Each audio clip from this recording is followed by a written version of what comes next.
Welcome back to the channel. In this Photoshop tutorial, you will learn how to design realistic bottle makeup, showcase branding or packaging projects. Open your blank bottle PNG or 3D render file. Place it on the neutral gradient background and add a soft shadows underneath of realism. Create a rectangle shape for simulate the label area and then convert that shape into a smart object for easy editing.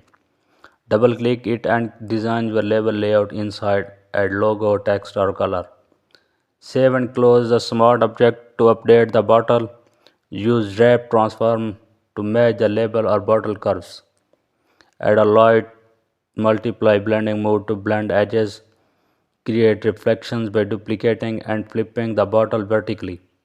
Add blur to the reflections and lower opacity.